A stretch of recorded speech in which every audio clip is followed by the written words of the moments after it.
Ako tol, parang sa tinatanggap ko lang na hindi ang balance ay hindi balance.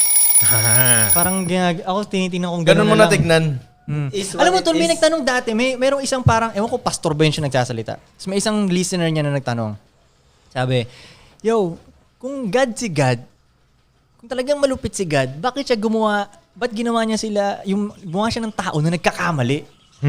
Sabi ganun, ba't siya gumawa ng perfect na tao na hindi nagkakaroon ng kasalanan? Diba? Kung God talaga siya, diba? Point yung tanong niya ko eh.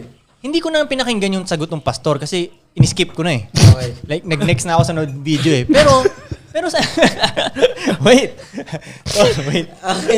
Pero nung pagkatapos ko ma-skip yun, tol, nung napunta na ako sa next video, parang isip ko, good question yun ah. May point yung tanong. Hindi ko na mahanap yung video na yun ulit. Na-skip ko na eh. Pero good question yun ah. Parang fuck. Tapos medyo umano sa akin yun.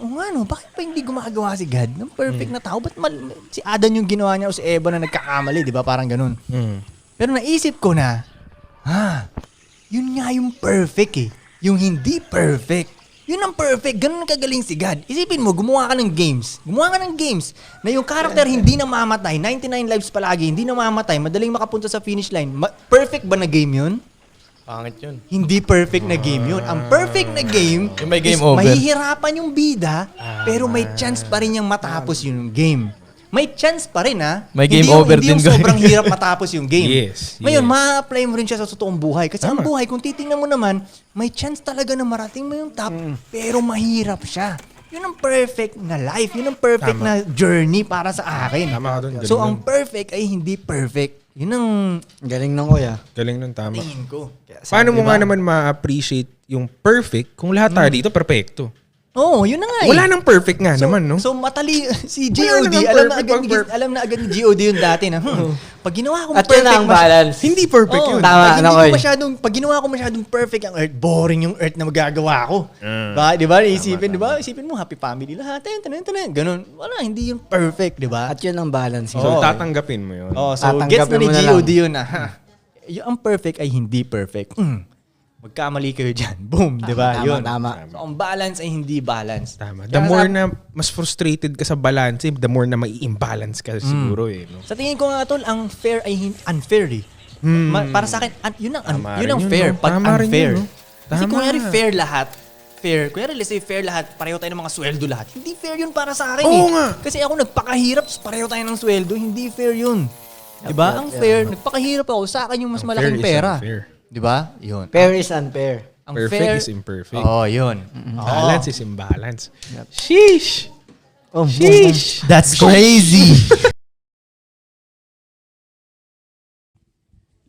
Too much happiness, nakakalambot siya kung too much happiness talaga. Okay, imagine natin, nasa unang panahon pa tayo, mga tribu-tribu shit, okay? Yung parang apokalipto. Okay. Kuyari ganun tayo, di ba? Happy ka na. So hindi ka na ngayon alert, hindi mo tuloy nabantayan, parating na pala yung kalaban. Hindi ka na nag-train, di ba? Hindi ka na nag-hunt. Sobrang sayang. Oh, too much happiness, hindi rin yun eh. Not good siya, nakakalambot talaga siya. So dapat may kahit papaano meron kang konting gigil, di ba? Inis. Parang pressure, ganun ka ba? Too much happiness, nakakalambot yun. At hindi rin lahat ng masaya tama. Di ba? Hindi talaga lahat ng masaya tama. Madami dyan mali. Masaya siyang gawin though. Pero mali siya. Di ba, Ives?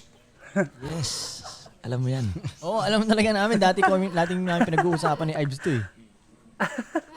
Saka huwag magdidesisyon ng galit at masaya. Kailangan nasa gitna ka. Neutral lang palagi. Huwag kang magdesisyon ng masaya, baka mali yung desisyon mo. Huwag kang magdesisyon ng Pipili galit mo lang kasi pala, baka man. mapahamak ka. Dapat nasa neutral. Kaya nga, kumbaga, para sa akin kung sino ang pinaka sumusunod sa nararamdaman niya, mas mabagal siya aangat. Para sa akin kung doon ka nagbe-base sa nararamdaman mo, hindi. Ang ano lang dapat, tama o mali. Diba? Kahit pa hindi siya masayang gawin, basta kung yun ang tamang gawin eh. Yun dapat.